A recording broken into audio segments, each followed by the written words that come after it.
Afternoon, evening, whenever it is, wherever you are. Thank you, as always, for listening to the Backlog Busting Project. We are now on episode 5 already. We've made it to 5. Yeah. 4 more than I thought we'd do. For April 28th, 2015. My name is Wes. With me, as always, is Randy. I'm in a good mood. Are you in a good mood, Wes? Yeah, this is probably the first episode we've done where I think we've actually legitimately enjoyed both games we played. Yeah, absolutely. I'm very excited to talk about both the games I played. I want to hear about the game you played. Yeah. You seem to enjoy it. Oh, yeah. So. Yeah, I enjoyed it very much.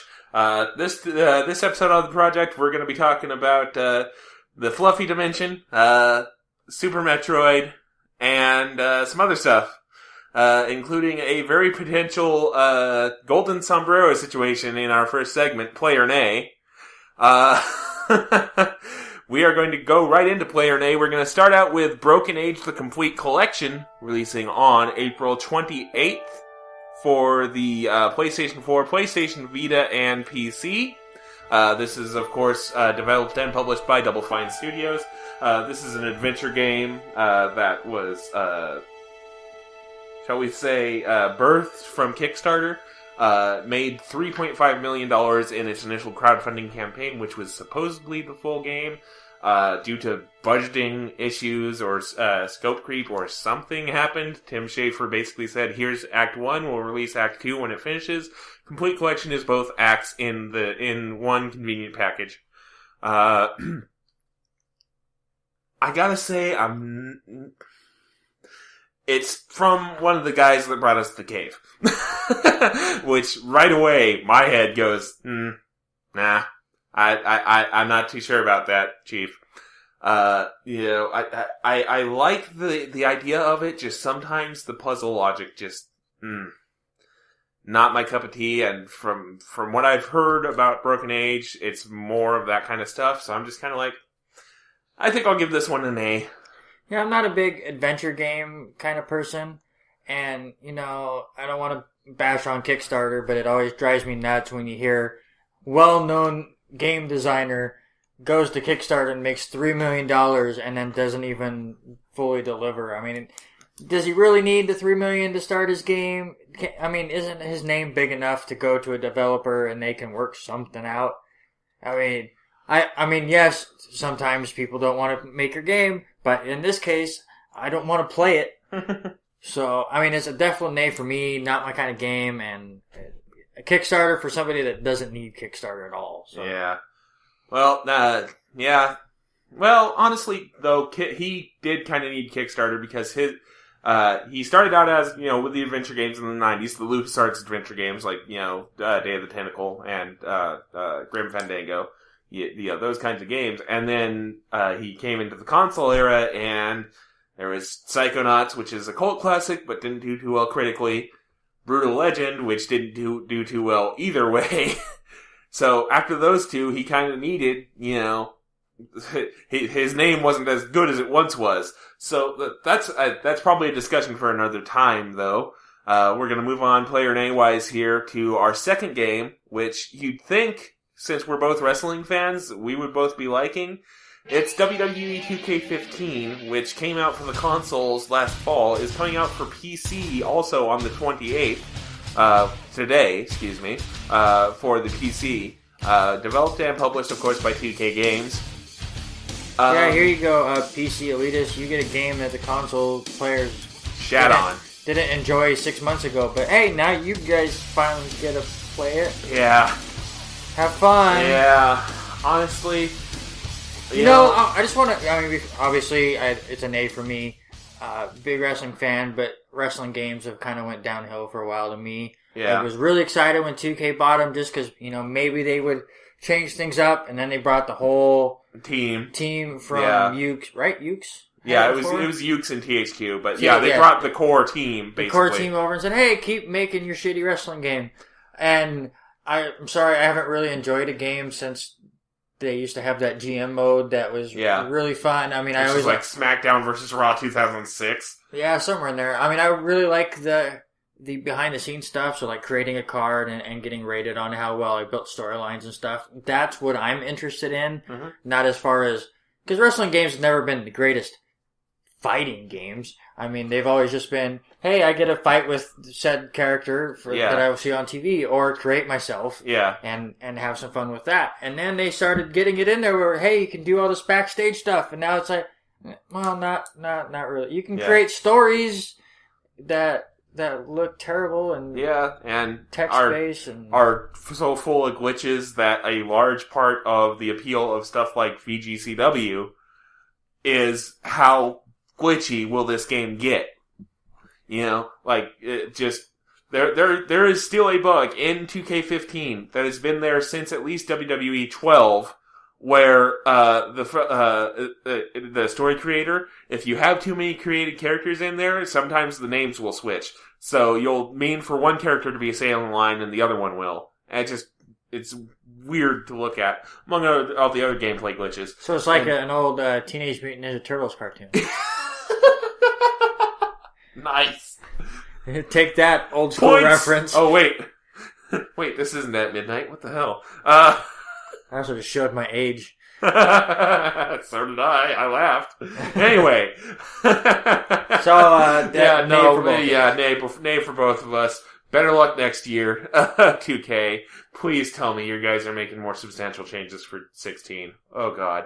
I think I'll let you go ahead and introduce this next one, because there's no way you're going to be able to pronounce the last one on the list. Well, that's fine. This one's more just kind of a DLC kind of thing. It's Wolfenstein: The Old Blood. It's coming out for PS4 and PS Vita and Xbox One, and the PC comes out May 4th. Developed by Bethesda. Or published by Bethesda, developed by Machine Games. Yes. Who were, of course, the developers of The New Order. Yes. And, just to kind of talk about it, when we were doing some test podcasts and practicing out how we wanted to do our format, one of the games that I played was the Wolfenstein. And very much enjoyed it. I thought it was a little different than a lot of the first-person shooters that have been going on these days. So I'm interested to go back into that world. I will give this a slight play on the basis of I want to read a few reviews first and kind of see the length of the game. I think it was being sold for $10, $15. Yeah, probably somewhere around there. Somewhere right in there. So I'm curious if it's actually, now that I think about it, I was trying to I think I remember they may have said it was coming out as just free if you had the season pass. I didn't have the season pass. I mean, I'm sure it's part of the season pass. Or there was some significant thing about its pricing, and I'm trying to remember. Anyway, so he's going a very slight play. I'm going to go the opposite. I'm going to go a very slight nay, simply based on the fact that I have not played the original game. I've never played a Wolfenstein game. And while it sounded fun from what he was saying when we did those test runs of the podcast, I'm just not sure, because I would have to jump into it blind starting from doing the New Order. So instead of a $10 DLC purchase, it's $40 game and then $10 DLC. Actually, it's $20 DLC now that I'm looking it up. Hello! Yeah, so, it's a very slight nay for me. I'm not saying that it doesn't appeal to me at all, even though it is a first-person shooter, not my favorite type of game. But, just happen to go... actually, I'd have to buy a next-gen system, too, so... Well, yeah. Yeah, so... I mean, like I said before, it all kind of depends on the length and if it's just a mission or two or whatever. Mm-hmm. So, $20 is a little steep for DLC, in my opinion. So, it really has to have some meat to the bones in that one for me to really enjoy it. But, like I said, probably a slight play. Yeah. Okay, so, the final game on the list is going to be Shin Megami Tensei Devil Survivor 2 Record Breaker. Excuse me. You all right? Yeah, we're good. That is releasing on May 5th for the 3DS. It is, of course, developed and published by Atlus. This is a 3DS remake of the original Devil Survivor 2.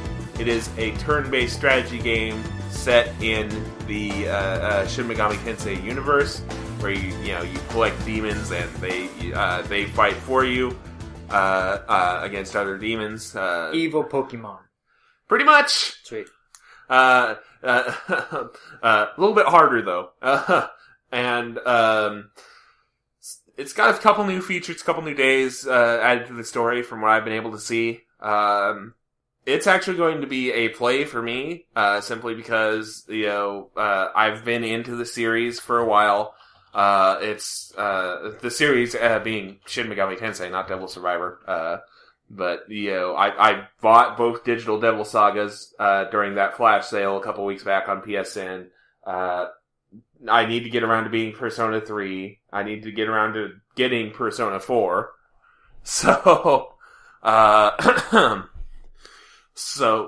it's going to be a play for me just based on my experience with the series. Atlas hasn't steered me wrong yet. I really hope they don't start steering me wrong, because then I'll be very quickly running out of companies I can trust, which we'll touch more on that later. But for now, what do you got, Randy? Probably nay for me. I don't know much about this world. Yeah. So it'd be difficult for me to get into it right now. I just have to throw in there, it's kind of sad that the 4 best games that we could pick for this were a collection, a PC port, DLC, and a 3DS port. Yeah. Nothing new. I mean, just showing you where we are in the year. Yeah. Where everyone's setting up for E3 and getting... I think there were... Yeah. I think I looked at it, and there were a couple of smaller ones where I was like, But that's what I'm saying. If there's just not much coming out, which is great for us. Well, because our backlogs don't get overloaded, and we can work some out here. But pretty sad. We haven't quite made a determination on whether we're going to try and do a more player nay this week. For this episode, stay tuned to backlogbusting.com if we do decide to make that decision. Wow, English. Yep. Master of the language right here. Anyway, so that's going to be player nay for this episode. We're going to go ahead, move right on along to our co-played game, which was, of course, Super Metroid for the Super Nintendo. It was released March 19th, 1994, developed, of course, by Nintendo Research and Development Unit 1, aka nowadays Intelligent Systems. It was also, of course, obviously published by Nintendo. It's the 3rd game in the Metroid series. It's known, Super Metroid is known for basically being one of the fathers of what's now called Metroidvania. Yes. Where you have this big sprawling map. There are upgrades to your characters spread around the map that you have to explore and get to. And you may run into, enemies that you can't quite defeat yet and have to go figure out which upgrade do you need, go find it and come back. And, and I'd never played it before. And now that I have, thank goodness this project exists, because I probably would have never gotten around to it. Yeah, it's one, I played the first one, and I've played Metroid Prime and stuff, but for whatever reason, Super Metroid, it just kind of slipped by, and I ended up buying it a while ago, and it was on that, alright, I can finally play this kind of game, and just never got around to it, so yay for this project. Where do you begin? I mean, the game is almost as advertised, really. Yep. I mean, it's one of the greater games I've played. It's aged extremely well, which is something that you can say about like the Super Nintendo in general. The really good games for that system are still really good today. I mean, you don't have graphical issues or anything like that. Small controller things that I would like to have been fixed, but I mean, with a SNES controller, what are you going to do? As far as analog, I so want to say the phrase you hate so very, very much. Yeah, but that's the whole different thing. I can't go after a game if it doesn't have the ability to have it. So I can't say, man, this game would have been so much better with analog when analog was not part of the system. Where I get upset about you bringing it up all the time is going, well, nobody had come up with that system yet. Well, that's a knock on them. But you can't make something happen when you're on a system that doesn't allow it. You know what I'm saying? It's like, I can't knock, I guess I can't knock not having a joystick because that's a system thing, not a game thing. And I can't knock graphics because that's a system thing, not a game thing for the most part. Mm-hmm. And the same thing, like length of time, or the length the game is, obviously cartridges didn't have as much space. Yep. As I said in my article, those are things that, are exempt to the rules that I was bringing up. Coming up with, well, it doesn't have this, so you can't get upset because their system's flawed. It's like, no, this is their system. This system was better.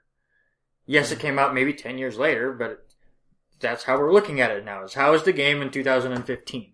And what I'm saying in Super Metroid is a really good game in 2015. Just sometimes they do a really good job, the 8 points now, what Super Nintendo brought. But with that controller, it's not always the easiest thing to do to quickly aim diagonally. So it gives it a valiant effort. Just like we talked about Crash Bandicoot 2 weeks ago, it took a new system and pushed it to its limits and tried something new with it. And sometimes it works, and sometimes it's a little difficult. Well, the aiming diagonally in Super Metroid, you can use the triggers for that. Did you know that? Yes. Okay. I was like, wait a second. Doing it quickly, and it's one of the only times I ever had issues with it is with the grappling hook, and it's trying to jump off the ledge and get the grappling hook on the way down, and I couldn't aim that thing to save my life. Whether it was diagonal or up, I couldn't hit it, and a lot of that is just my skills, and I'm not, like I said, I'm not like knocking the game for it, but I'm just, you have to break down the game, and that's what I'm doing. Yep. As far as controls go, how did you feel?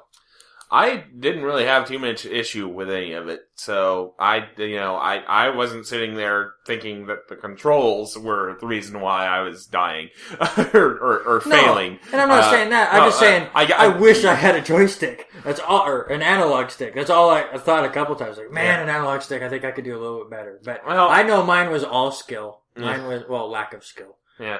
Well, no, I sorry, I didn't mean to imply that. I never found myself going, man, I wish I had analog. But then again, I'm not all that good with platformers to begin with, so analog would have just been, yay, I can get more granularity to my movements as I miss this really, really easy jump. Yeah. But, the gameplay is fun and great and awesome, and I was having a real good time playing it.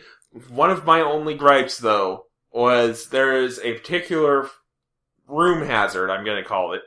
The man-eating flowers, basically. Ones, those are difficult. Yeah, for some reason, I don't know if it was my Super Nintendo being weird or what, but every time I got into one of those, every time I tried to get out, it would feel like I would struggle for 30 seconds, just barely get out, get hit, and go right back in. No, that was the just game. Like, and ugh. It's one of those, you get in there, it's not taking a ton of damage, but it's really frustrating. Yeah. And then it just seems to happen again. Endless loop, yeah. But it happens. So as far as gameplay goes, there's a question I have kind of for you. Mm-hmm. And again, it's not a knock on the game. I actually think as the game got going and you got used to it, it really worked. Did the game seem slow?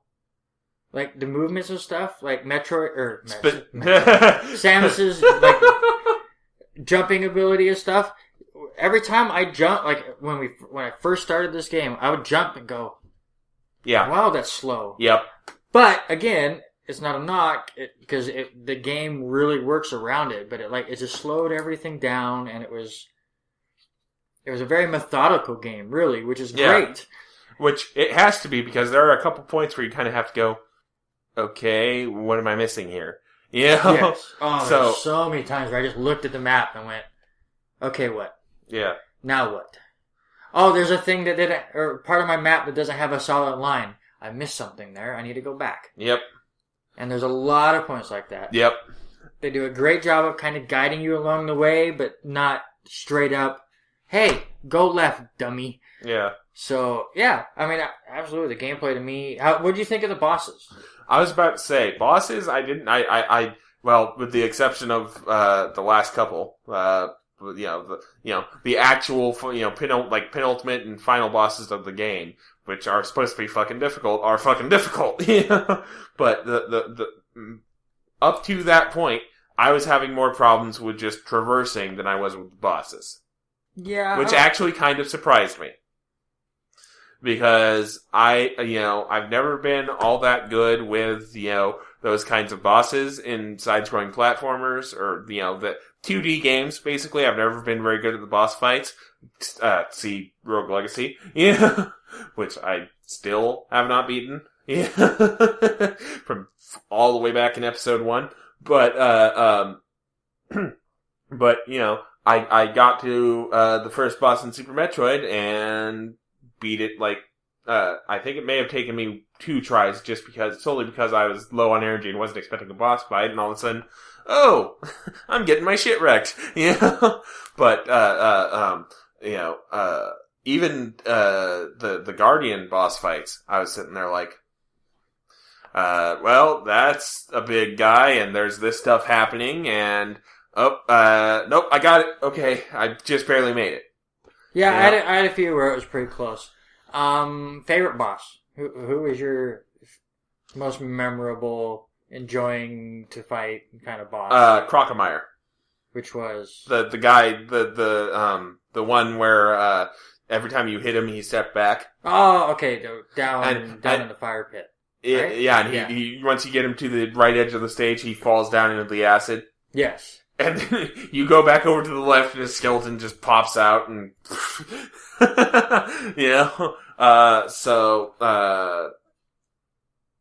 just solely for, that alone, I thought was pretty funny because it's this tension-filled boss fight, you're getting him pushed back, he dies, all of a sudden you run back over to the left, boss music starts playing and you're like, oh shit. Yeah, and then there's a big giant skeleton ready to go, and it's like it starts to do the roar, and then you're sitting there getting ready to shoot a missile at it, and it's just like, yeah. They pull another one of those later with the Guardian statues. The guys that have the special abilities. Yeah, they do it later where there's one sitting there looks like he's in a fighting pose, and you shoot it and just kind of crumbles. I forgot about that. Yeah. I get them mixed up in my head. Kraid is the one where he's like 2 screens tall. That's who I was thinking of.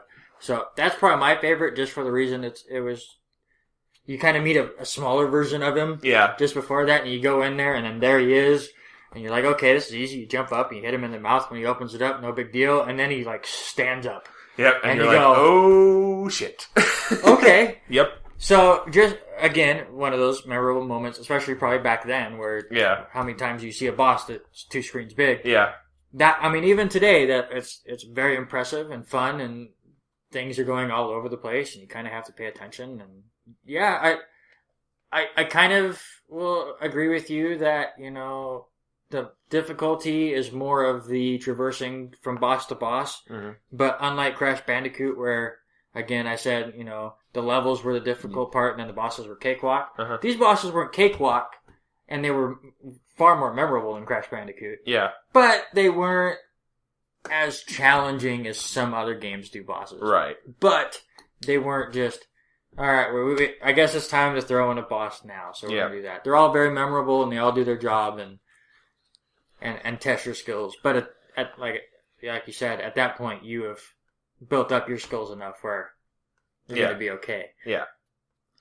So, I think we've kind of talked about the gameplay for a while. Do we want to discuss what little story there is in Super Metroid? Sure. It was a very interesting decision. I would like to go back and look at the sales for the Metroid game on the Game Boy, because I'm sure most people didn't play that game back then. Yeah. Compared to Metroid. So, I don't think there was really any story in the first game. I think there was a little bit. I think you're a bounty hunter, and you're going to go take out this, and then you're a girl. Oh yeah. I may have just gotten something that happened in 2 confused with 1. Well, so, on top of, I'm sure the instruction booklet had Yeah. backstory. And then in the second one is when you go in there and you find the little Metroid. The Metroid baby. Yeah. take him to the labs. And then this one starts where that one ended. Yeah, like literally right as it ended. Yeah. So you taking him there and you go to leave and you get the distress signal, so you come back and everyone's dead and there's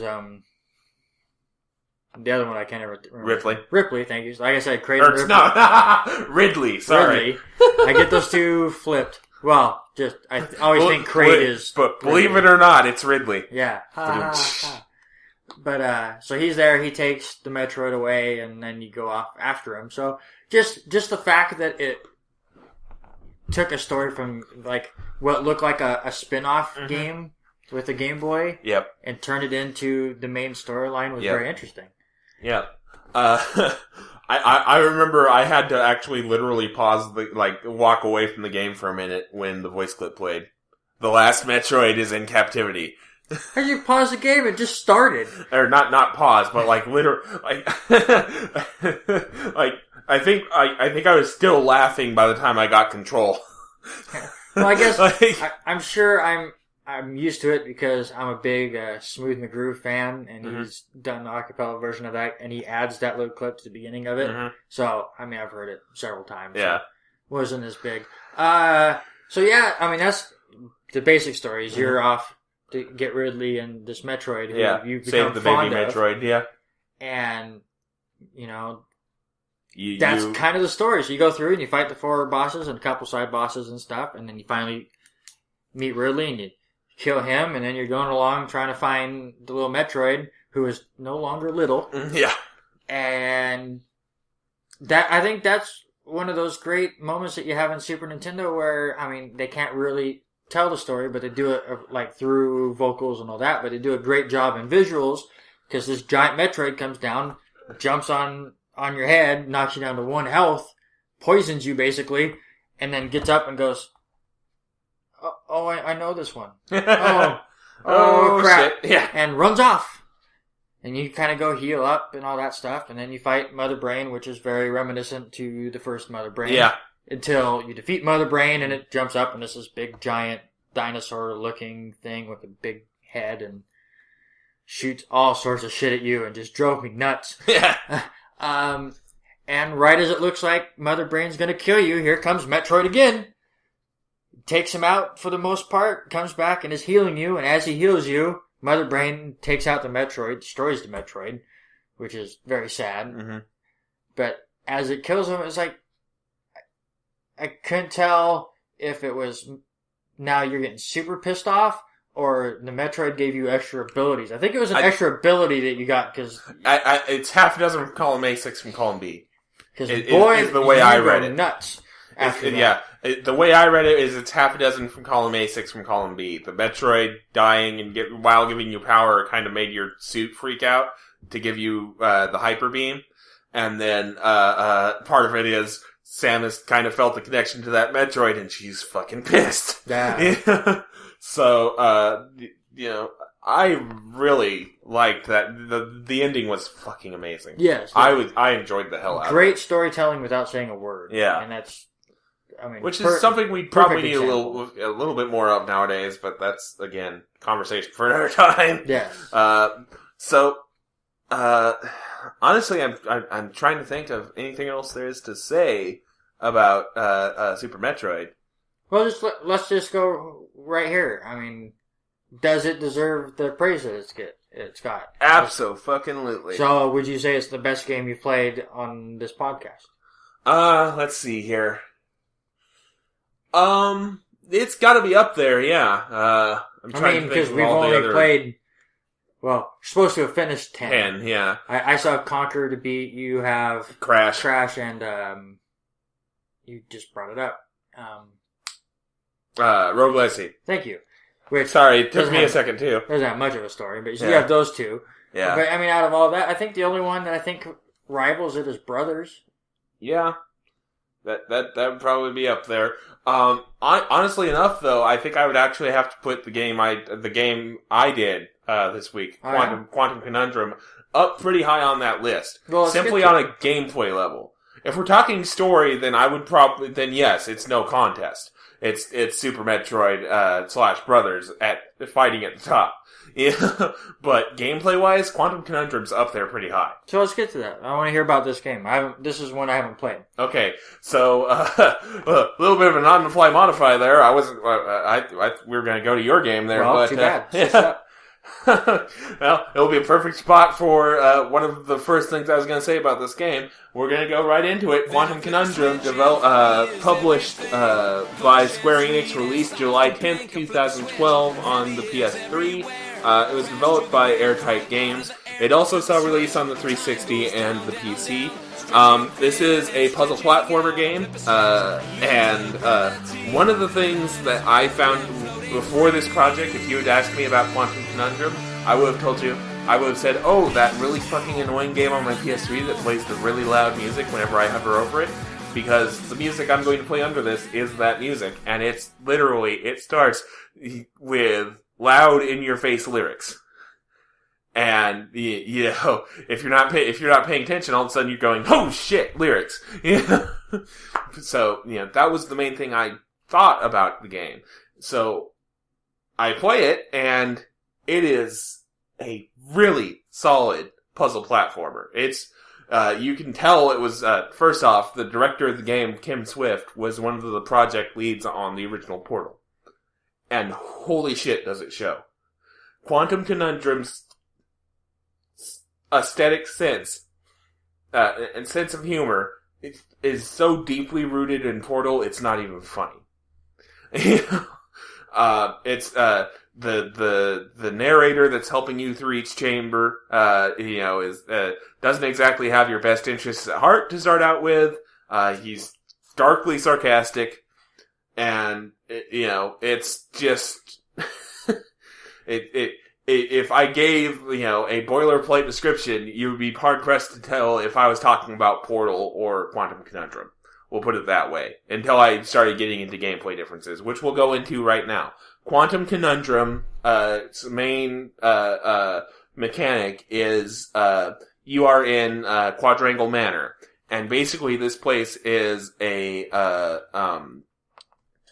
focal point for swapping between 4 different dimensions, is what they're called in the game. The first one you get access to, if I remember correctly, is called the Fluffy Dimension, where everything except you is 10 times lighter. So you can, grab a safe, pick it up, and move it over to where you need it to go, sort of thing. Then you get access to the Heavy Dimension, where everything's 10 pounds heavier. And then there's one where time is slow, basically bullet time. And then the last one is gravity gets reversed in the 4th dimension. And basically the game, the game is very well paced. It doesn't drop all 4 on you at once. It very organically paces out the dimensions to you, so that once you've gotten a good grasp on one dimension, all of a sudden, well, here you go, here's this next dimension to, get you thinking. And, the thing I love about Quantum Conundrum is you will feel like an idiot while you're staring there at the puzzle, trying to figure out what you're missing. Once you do hit it, it is you feel like freaking Albert Einstein. It's an indescribable feeling to finish a puzzle in Quantum Conundrum that's been giving you trouble. Or you just look up a game fact. No, actually, I did not look up a single video for Quantum Conundrum. Didn't say you. Well, it's been a thing with us in this show that I've tapped out and gone to walkthroughs. I want to say very unequivocally, for the record, for Quantum Conundrum, I did it all by myself. I'm a big boy now. But anyway, there is actually a bit of a story in Quantum Conundrum. We'll get to that in a second. Do you have any questions about the gameplay so far? No, not really, not yet. Sounds. I want to play it. Yeah, it actually is. You're saying Portal and puzzles and it's pretty damn good. So basically, the story of Quantum Conundrum is that you are the 10-year-old nephew of this very eccentric professor, and basically, your mother drops you off randomly at his house because your mother doesn't think the professor gets out enough. She's worried about him, so she drops you off with him to kind of get him to socialize. Unfortunately, the professor kind of hates your guts. But when you get there, the time the game starts, he is not in the living room, and he's talking to you over the intercom, and all of a sudden you hear this explosion, and he's trapped in a pocket dimension. And basically he goes, well, here's the device that allows you to switch dimensions. Please don't break it, but you're going to have to go take this, get through the manor, turn the generators back on so I can get the hell out of this pocket dimension. And so that begins the basic story, and as you're working through the chambers, he just kind of talks to himself over the intercom. He's like, okay, I was doing this. Yeah, why was I doing this? Or why am I in this dimension? I don't remember anything I was doing, sort of stuff. And he'll talk about that, and then he'll also just kind of talk about your relationship with him, or the history of the manor and his experiments, sort of stuff. And the thing about it is it's really decently written, and it's funny. Because, I think I described to you on Facebook, I said Quantum Conundrum was 50% awesome gameplay, 25% science humor, and 25% 80s references. Yeah. And that's pretty fucking accurate. We'll just put it that way. Because there's one point where there's a picture of one of his inventions on the wall. It's a jetpack. And he goes, I call this one my Joan jetpack. Or there's a freeze gun picture, right, like almost like down the hall from that, and he's like, I named this one Freezy Ray Vaughn. Yeah. Alright, so... it's just stuff like that. Without, like, throwing you into a hissy fit, other than the quality of it, a lot of what you said about this game as a positive, you said as a negative to the cave. Right. Again, I'm sure this game has a much higher quality, but you have said, this references this and is very Portal-like as a positive for this game, but it was a negative to the cave. Is it just the quality of it? Yeah, or... I like the... I'm trying to articulate my thoughts here, because I actually had this very similar thought when I was thinking about how I wanted to go around talking about the game today. Yeah. Or this episode was...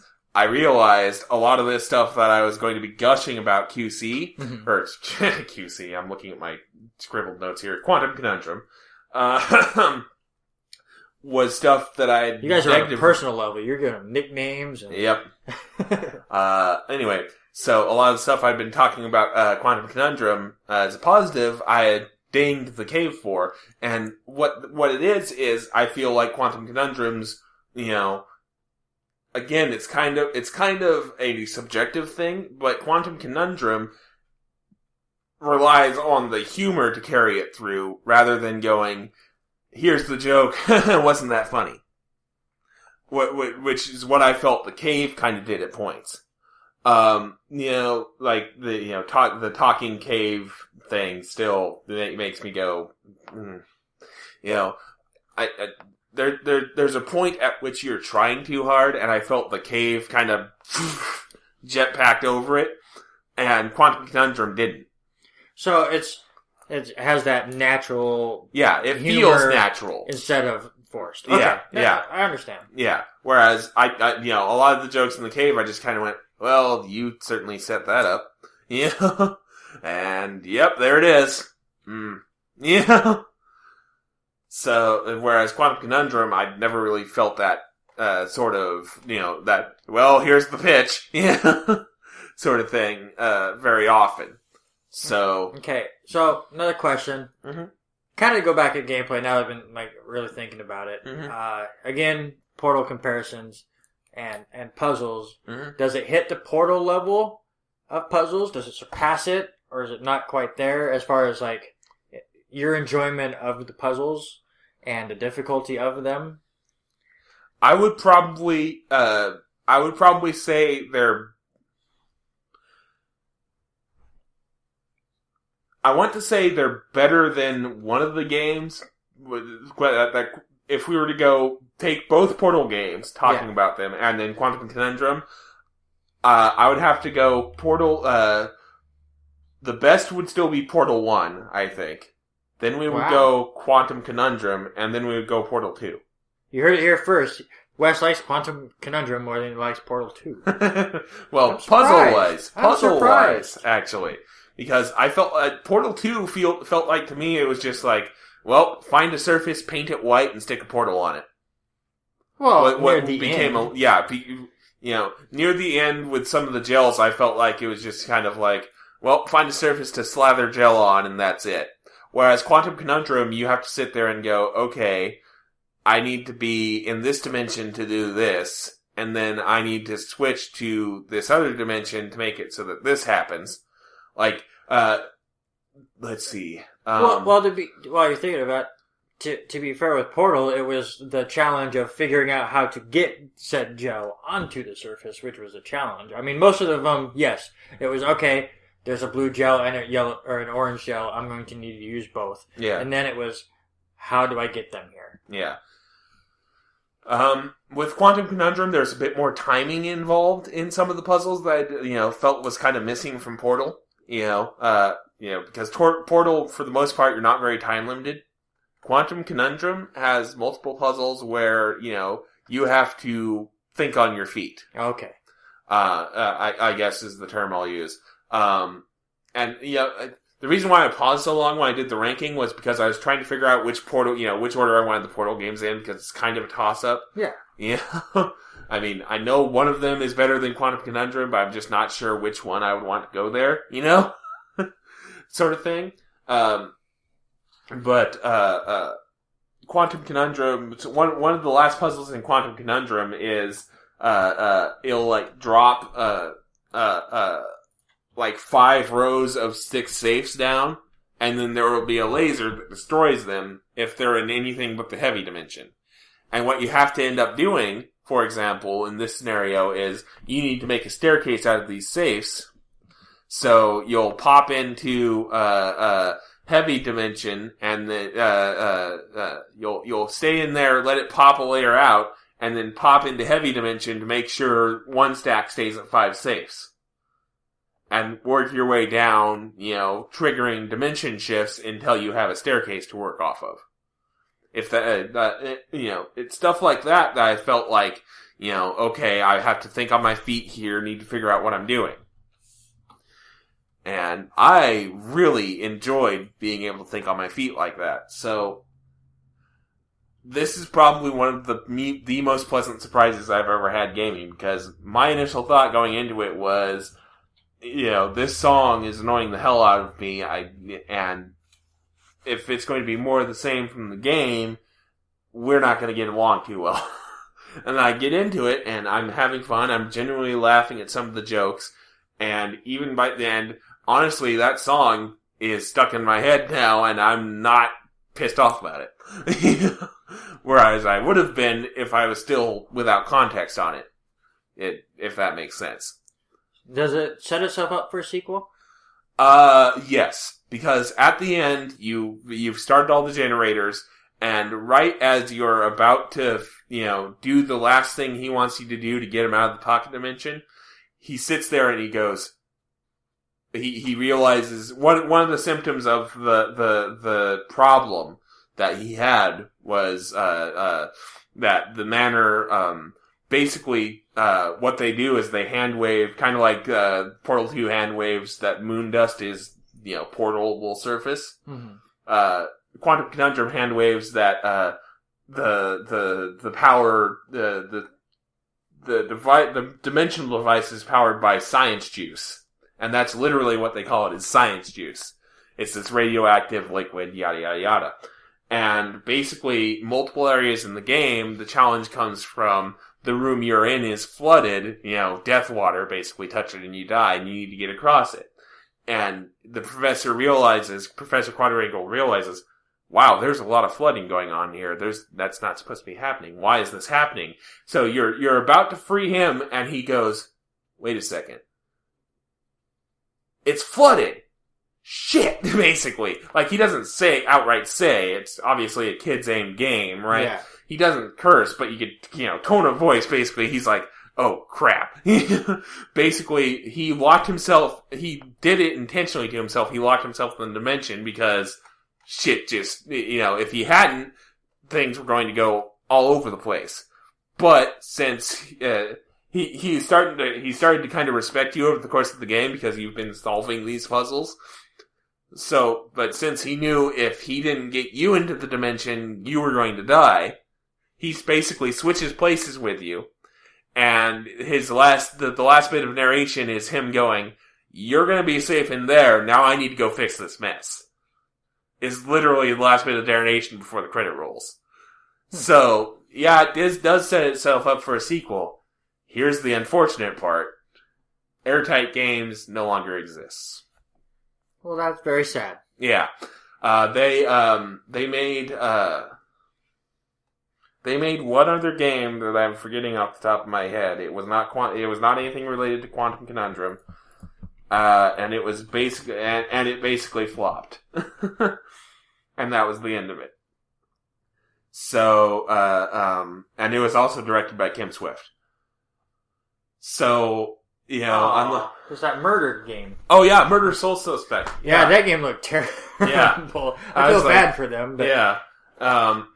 So, it sucks that it happened. But I'm pretty sure if Square Enix wanted to, if they found somebody to do Quantum Conundrum 2, it could probably happen. From a storyline standpoint, it probably isn't going to happen. It would be great if it did happen, but it's probably not going to happen. No. And now I've made myself sad. Oh. I'm sorry, Wes. It'll be okay. There's thousands and thousands of more games out there. Yeah, most of them in my backlog. Oh wait, that's hundreds. Anyway. We'll make it thousands by the end of this. Yeah. Anyway. So, that's Quantum Conundrum for you.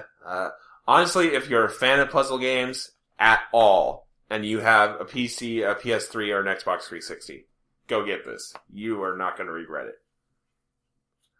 So, that all being said, let's go on to the game we were going to do after Super Metroid. That's going to be your game. Yeah, I played Fire Emblem Awakening, thanks to my buddy Sean, as he had us join in the 4PC a couple weeks ago. He had a Fire Emblem game, and that's all I could think about. I haven't played a Fire Emblem game in forever. I had only played one before this. It was the GameCube one, Path of Radiance. Mm-hmm. Enjoyed it.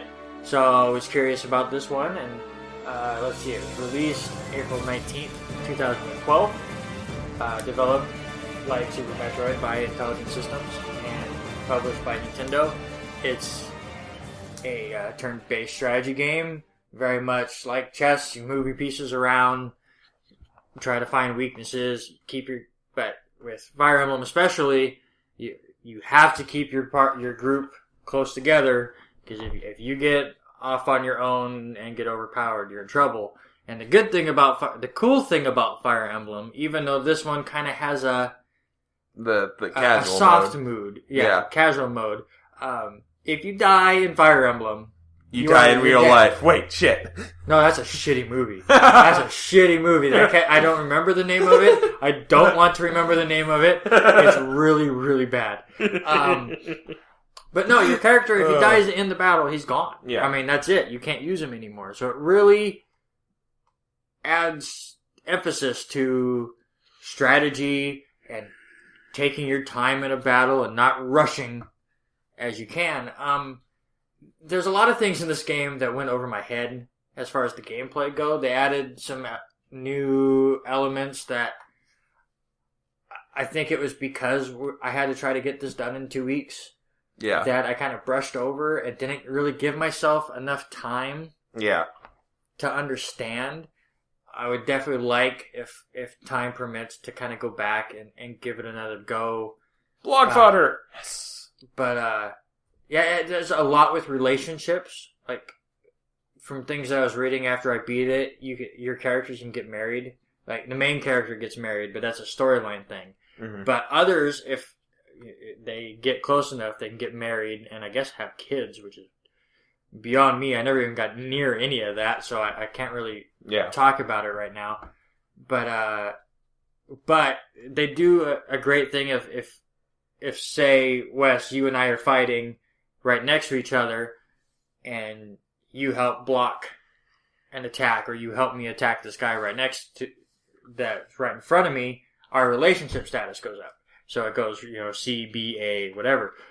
So you want to kind of have little clicks go off on their own. So the healer and your big strong dude go this way and then get the relationship up, and it really helps the percentage of hitting more damage and more damage, more chances for blocks, whatever. It's one of those where I kind of looked at it, I was like, okay, it's a kind of novelty thing, especially about halfway through the game. I'm kind of breezing through it, not having too much difficulty, and then the difficulty ramps up, and it wants you to kind of grind, and the old RPG thing, and I just didn't have time for it.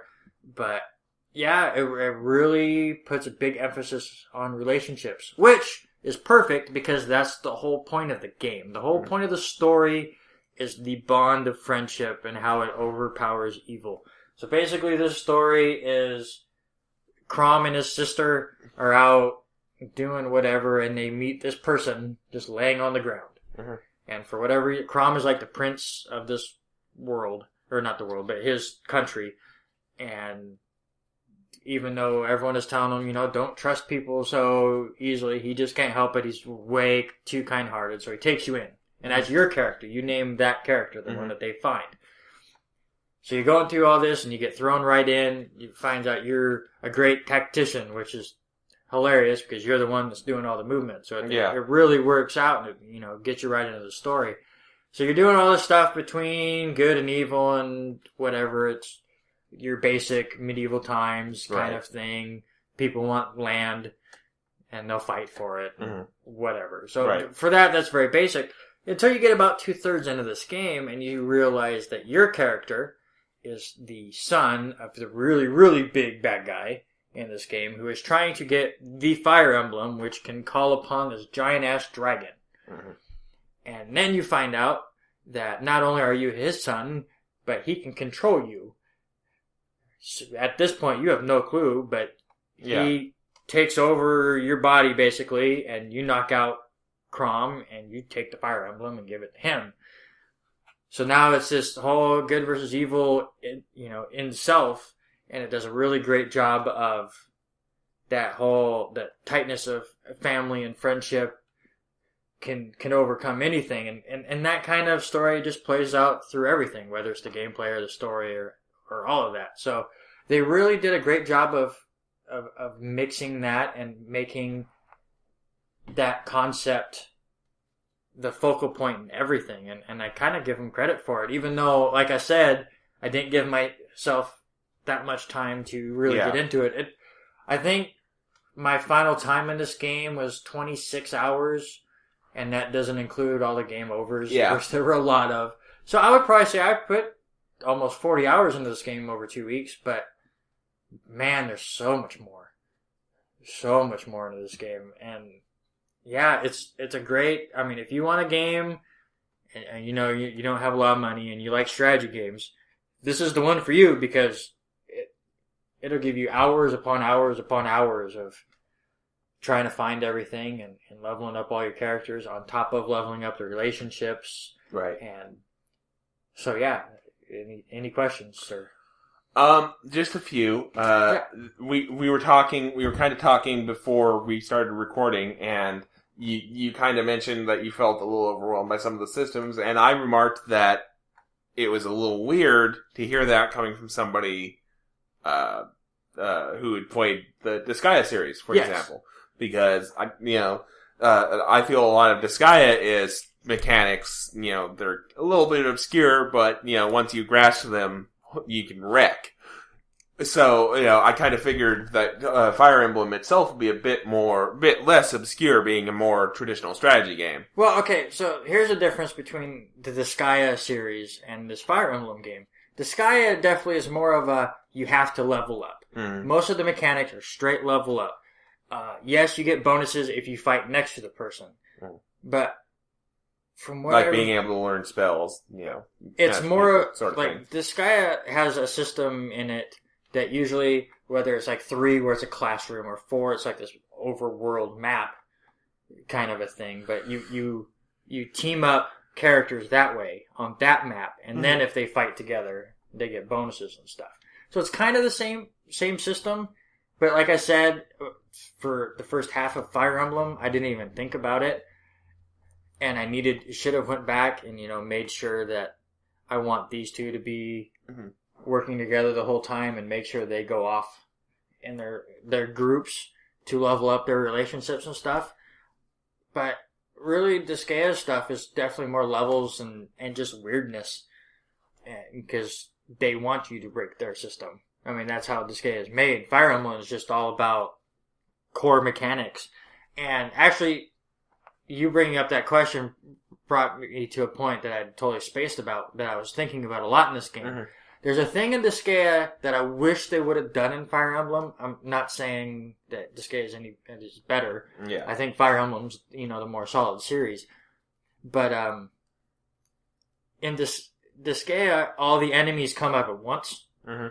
And then they do all their fights, but all the movement happens, and then the fighting happens. In Fire Emblem, one enemy moves, and it's the same with you. You move one at a time. So you could be all lined up and kind of have it all sorted out, and then one guy will come up and attack your main character. And you'll hit him, and your main character counters and kills him. And then all of a sudden that space is opened up again. So the next character will come up to that exact same spot and attack your main character. And your character will counter and kill him. And rinse and repeat, and all of a sudden your main character's dead because he countered too much. And instead of one person being able to attack him that turn, he got hit by 6. Yeah. And there's a lot of times where that kind of stuff happens, where it's like, okay, I know I can survive 1 or 2 hits. So I think he's safe here, and then all of a sudden he crits on a counter, and he has to fight 3 or 4, and next thing you know, you're hitting the reset because he's dead and everything's goofed.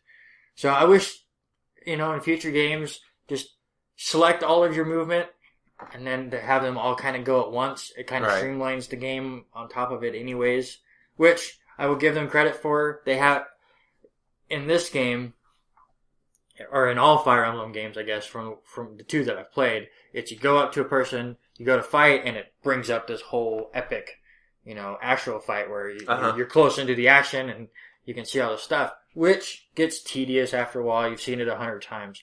They do give you the option to turn it off, and it makes battles so much faster. But it is a cool thing to see.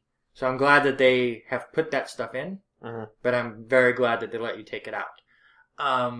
Another issue I kind of have with it, I know it's on the 3DS, so I'm not saying that it needed to be fully voice acted. Yeah. Because I'm sure they had far less space than that. They have a few cutscenes that are voice acted, and that's great. It's not even really an issue. It was just really weird to me. Yeah. Like, every line that's said, there's a voice that says something. Yeah. That is with it. A lot of times it's just, or, or, yeah.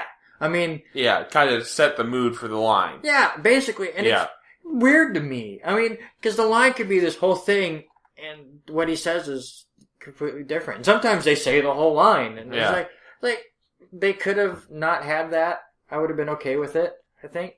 Like I said, I would have way rather it been completely voice acted, but again, on the 3DS, I'm sure they... Good luck with that. With as much as is in this game, I'm totally fine with no voice acting. Yeah. It was just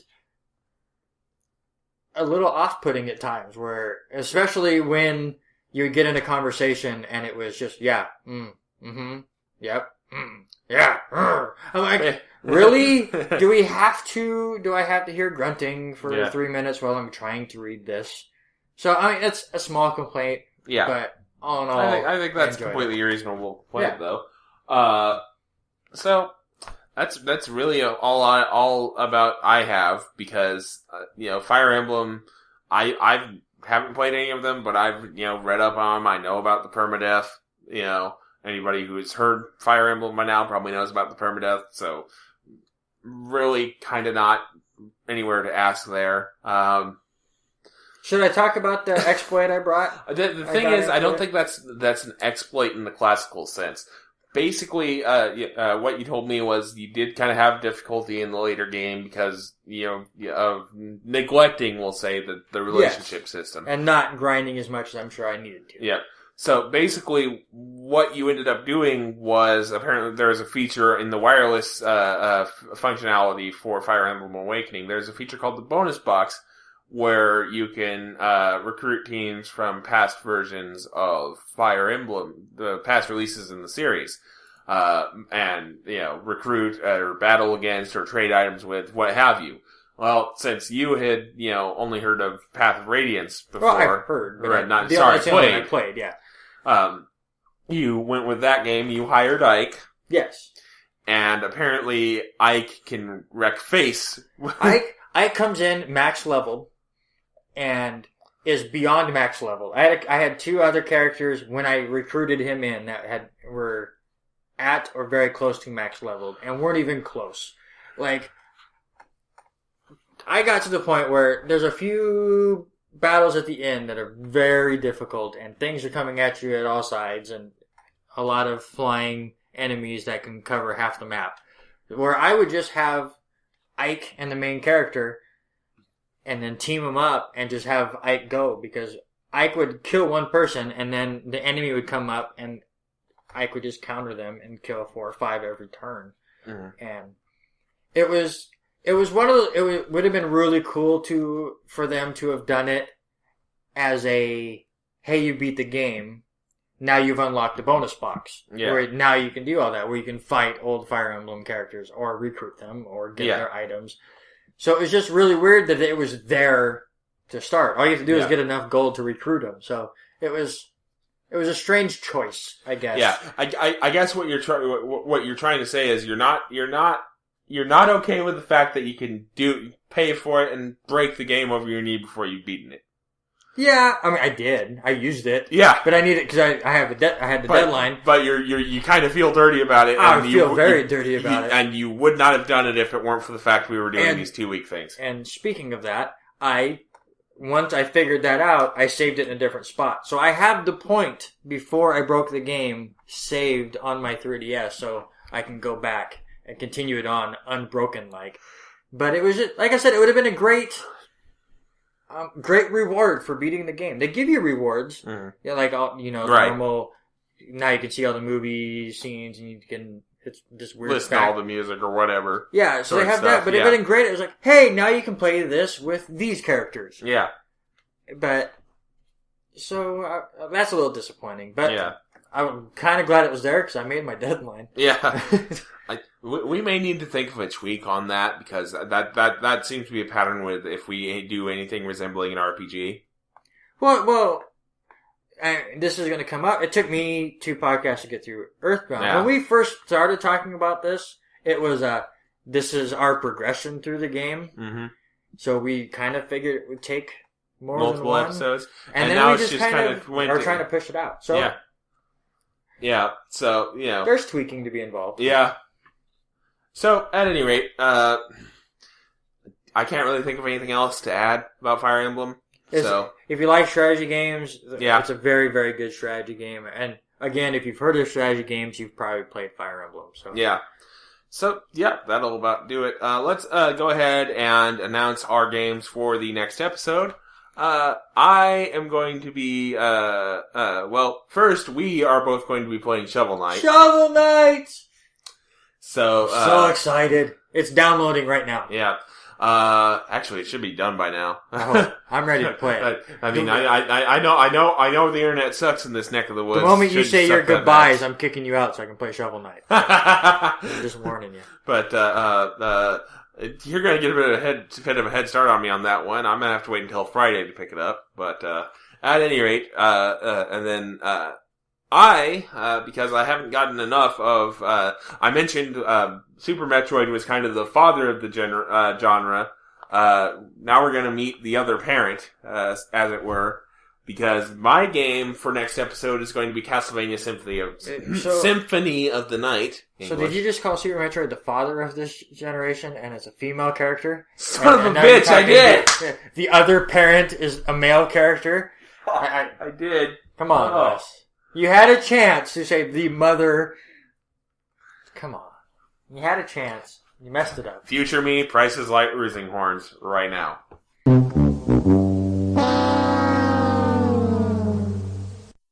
Thank you. Alright, so, and then your game. Yeah, I'm gonna play, just be kind of lighthearted and play some Shovel Knight. I'm gonna play, Kirby's Epic Yarn for the Wii. Which is really sad, because I've watched my son play, like, the first 4 or 5 levels, and it looked interesting, so I figured I'd give it a try. Okay. Alrighty, so, you'll have that to look forward to next episode. Now we're going to go into news roundup, which the last couple episodes have kind of been off model, I guess I'll say. We originally envisioned this as we'd pick some news stories and talk about them, and it just kind of turned into we talked about 411 the last couple of episodes. Yeah, and then Sean got really mad that we won the last couple of 4PCs and has not invited us back. So, thanks, Sean. I think you may just be mad because I made the NWO crack. But, so, the first item we're going to talk about is, the Konami stuff. Actually, we're going to go there first. Because it's something we talked about in, a previous episode with the whole weirdness happening with Hideo Kojima. And nobody knows what exactly happened between the two. But it's become clear at this point that as soon as Phantom Pain releases, Hideo Kojima is going to have nothing to do with Konami anymore. And I think I am not alone in saying that he's not the only one. Because especially now that both Guillermo del Toro and Norman Reedus, the two other main kind of, attractions to Silent Hills, the game that was announced with that absolutely fucking amazing playable teaser, PT demo, on the PlayStation Network, have both basically come out and said that Silent Hills is no longer a thing that is in active development. Or at least not with them involved. And Konami is pulling PT from the PlayStation Store. I believe that's going to happen the 29th, so tomorrow, I believe. Yeah. So it basically looks like Konami is not only chasing away one of the only people that has made them consistently good games in the last decade, but then they're pulling the plug on one of his, on a project that a lot of people wanted to go right alongside it. And this coupled with, the way they've treated, ironically enough, Castlevania, which has kind of gone downhill since Symphony of the Night and the Game Boy Advance games, and to a certain extent the DS games. But, the way they've mishandled Castlevania, the way they're mishandling Metal Gear Solid and Kojima right now, the way they've mishandled... I don't think you can say they're not mishandling Metal Gear Solid right now. Okay, they're mishandling Kojima, at least. I don't think we can... we don't know what's going on with Kojima. I mean, it might be... It sounds like he's leaving the company. It's not like they're coming out and going, oh, screw him, he's terrible. I mean, they're parting ways. It happens. We don't know the details of it. We probably will never know the details of it. It's just really sad, he has been a part of gaming life for a very long time, so it will be very sad to see him go. Yeah. But it's also sad because I was really excited to play Silent Hills when it came out. I really was interested to kind of see the direction they were going to go with it. And if those two have parted the ways, of course Silent Hills is going to fall off because, that was one of his projects. Yeah. So whether he is leaving or they are showing him the door, we don't know. Yeah. It started disappearing off of stuff. Yeah. And everyone is backlashing towards Konami because they don't want to be upset at Kojima. It could be all him. He could be going, you know what? I'm just done. I just don't want to do it anymore. Which is totally fine. Yeah. But the thing is, it feels like he's been trying to do that since Metal Gear Solid 2. Like, there's literally a piece of trivia, and You know what? We'll just go ahead and announce this right now so we don't have to keep dancing around it. Our plan right now for when we get to August is we are going to do a month of episodes on the Metal Gear Solid series in whole. Yes. So, that'll be something to look forward to. But not to get too deep into it, I remember reading a quote from him, about the production of Metal Gear Solid 2, where he literally said, if something like Raiden kills the fan base, then at least I can say I did it myself. Like, it sounded like he wanted to be done with the series, like, almost at 2. You know? And then 3 happened, and he was like, okay, I feel a little bit better, but I still want to end this. Then 4, you know? So, it just kind of feels like he's wanted to be out for a while, and this is finally, you know, something finally happened to where he's making good on it. Whether it's Konami went, we want you to do this instead of Silent Hills, or we want you to keep making Metal Gear games, or whatever, or if he just finally said, no, I'm serious, screw you guys, I'm going home. You know? And you're right, we probably never will know, but given what Konami has done in past to some of their other franchises, I'm going to, you know, point the finger at them before I point the finger at Kojima. Well, you can't, that's the thing, you can't say Kojima is a franchise. It's not like they're making terrible games about Kojima. I mean, is there a difference about making terrible games and, you know, bad business practices? They've made some pretty bad business practices. They've also made some pretty bad video games. Yes, I'm not saying they didn't make video games, but I'm just saying it's two totally separate situations. I guess I'm kind of going at it from a fanboy. No, let me finish my sentence, please. When we first initially talked about this, when the Kojima stuff first started breaking. Yes. One of the quotes Konami gave was that we look forward to creating more Metal Gear games, you know, after Phantom Pain. And reading between the lines of that, it's, yeah, you know, even if Kojima leaves after Phantom Pain, we're still making Metal Gear games. Of course, it's their property. They can do what they want with it. Yes, they can, which is why anybody with half a brain should be going, oh shit. If Kojima's not there, Metal Gear is going to start sucking out loud. Maybe. We'll find out. But that's how it goes with a lot of things. With Final Fantasy finally died off. Resident Evil's died off. I mean... Final Fantasy 15 actually looks decent. We'll see. Yeah. Final Fantasy 13 looked decent until you played it. I mean, this is how it goes. Games run their course. The main creators leave. The game continues to run its course until it is run into the ground. It happens with almost every franchise. That is not a Nintendo franchise because they're mostly still there. Yeah. Metroid. Anyway, so... Said mostly. Well, sad part is Metroid, if Other M had lived up to its hype, I think we'd be having a pretty pleasant conversation about Metroid right now. But Other M was, by all accounts, terrible. But anyway, I think we've kind of said our piece on the Metal Gear stuff, so we're gonna very briefly talk about the other kind of big mess up, I'm gonna call it. Fiasco might be another term, or clusterfuck.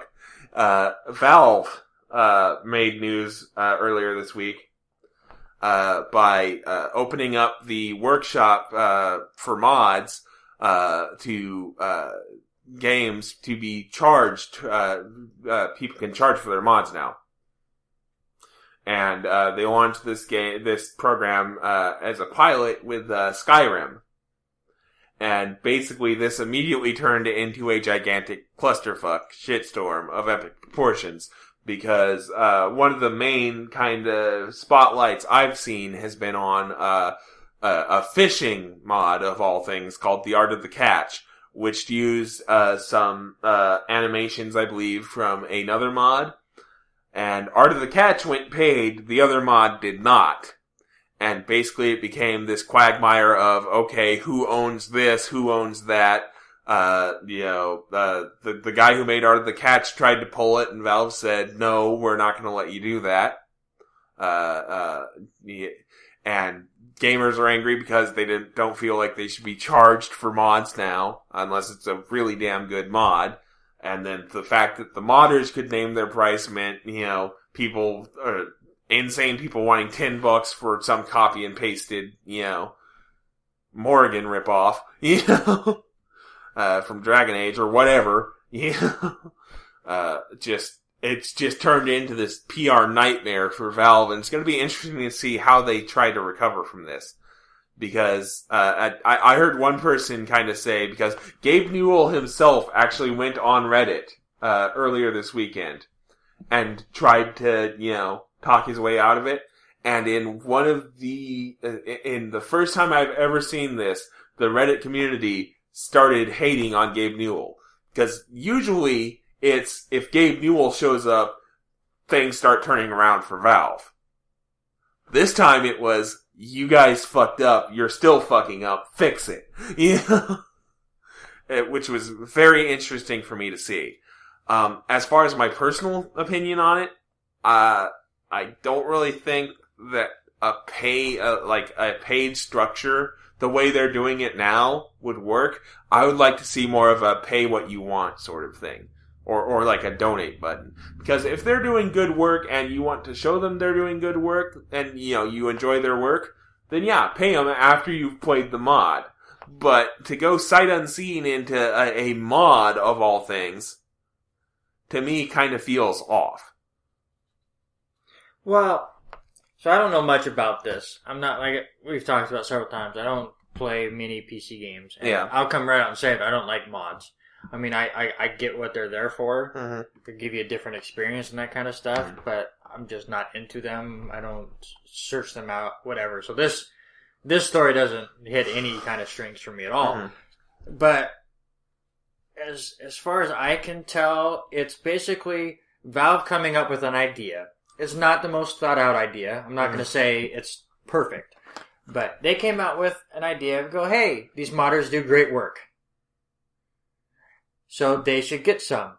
They're also going, hey, where else can we, get a little bit of money here and there? Because as we talked about off screen or off podcast, Valve is getting a very giant chunk of the money that you're spending on these mods. Yeah, it's 75% of the price goes to Valve and Bethesda, and 25% goes to the modders, which is so it's kind of a YouTube kind of a thing. Where, YouTube trying to find different ways to get money from, but still, helping the people that are bringing them content. I think, in a way, yes, it is very greedy of them to take such a large percentage, but it's still hey, you guys do these great mods for these games that bring people will buy a game just based off a mod that they've seen.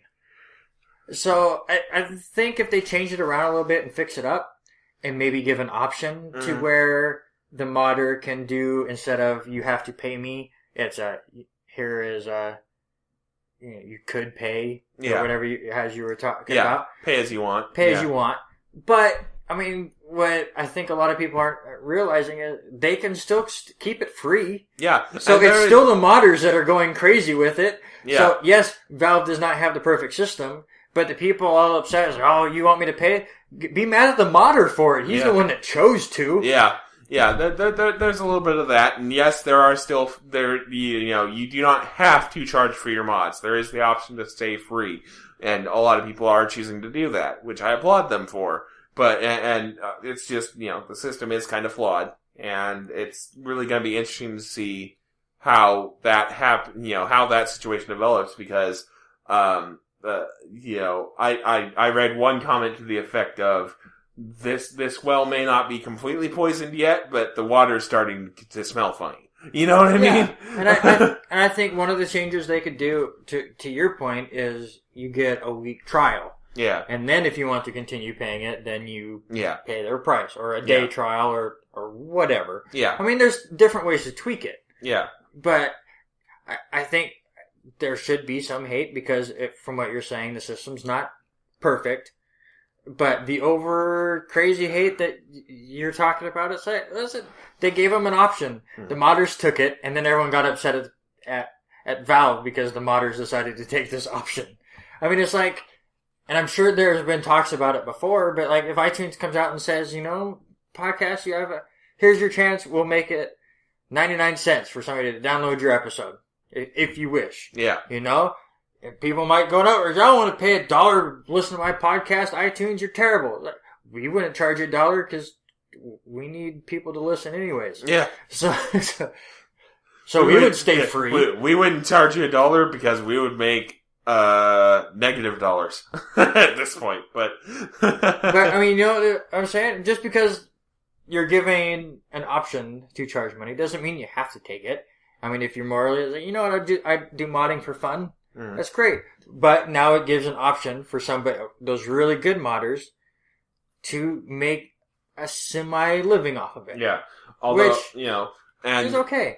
So let's be clear here. There are some of the big name modders have gone on to do great things. Like one of the main mods for Skyrim, blanking on the name of it. I think it was Falscar.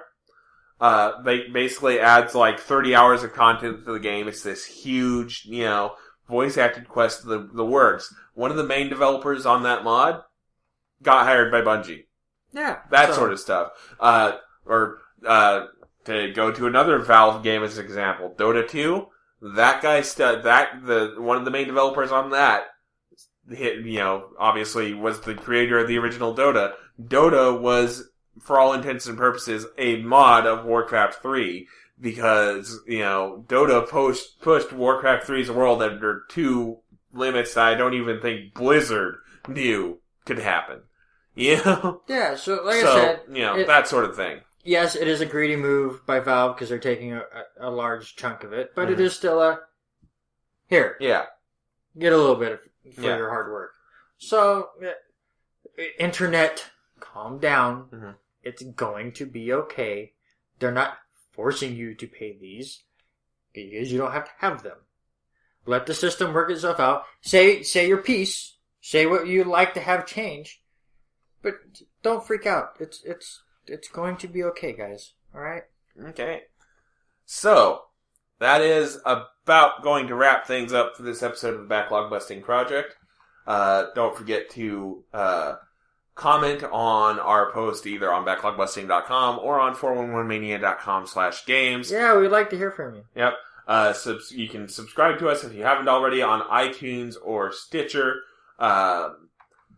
And look forward to our blog posts, which again we don't really know what they're going to cover this week or this episode. So those will be surprises. Hopefully, we'll start participating in more 411 stuff. We may have more views from the backlog coming up this episode. Yeah, don't forget to check those out. Yeah. I did mine on Crash Bandicoot, and yours was the Hydrophobia. Whatever. Hydrophobia Prophecy. Yeah, that game. Which I laughed. Yeah, yours came out, and the first comment right off the bat is, God, that game's terrible. Yeah. Yeah. Which, honestly, I almost jumped in there and said, not quite. And then I looked and I was like, well, some of the only stuff I can find that would, quantify as worse is movie tie-ins, which, that's kind of low hanging. That fruit's so low hanging, it might as well be as potato. Fucking, yeah. But, I did like that the next comment was agreeing with me on the sound mixing. Yes. Because, yeah. But, anyway, there is one other thing before we sign off for the night, for the episode. I may or may not, be looking to, expand my, handheld collection. I'm either going to replace my my pretty much broken 3DS with a new 3DS XL, or I was thinking about potentially getting a PlayStation Vita. Basically, each has their pros and cons. The 3DS XL, I'd be able to get, more games that I would play immediately that I knew I wanted to play. Whereas the Vita would be more tapping into the instant game collection with PlayStation Plus and kind of going, okay, let's sort through and find the gems here.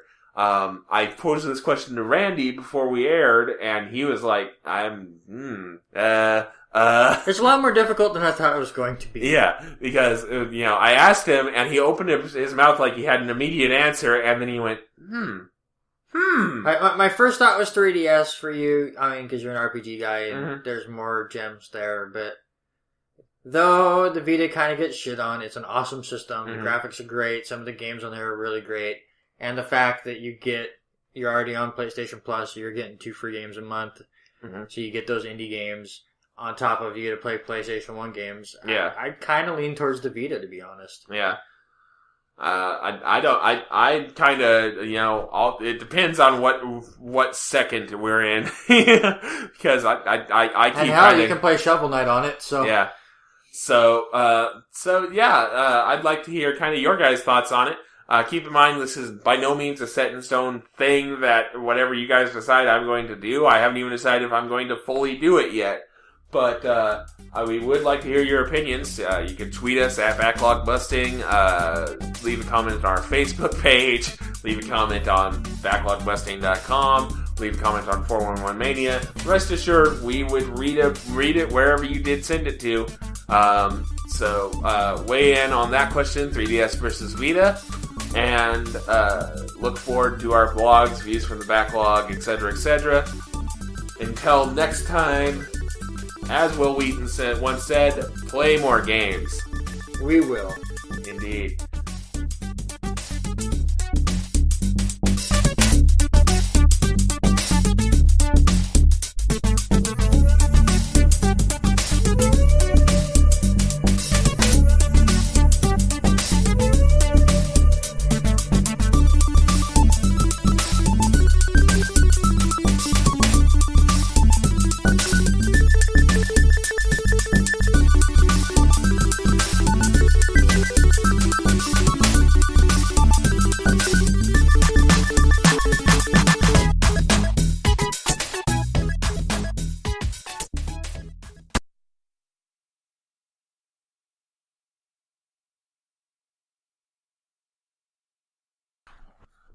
I just have a great joke, too. Damn it. So do your ending again. And until next time, like Will Wheaton once said, play more games. We will, Wheaton. See? It's terrible. I just thought about it. That would be a great ending. I'm just gonna go full JonTron on that.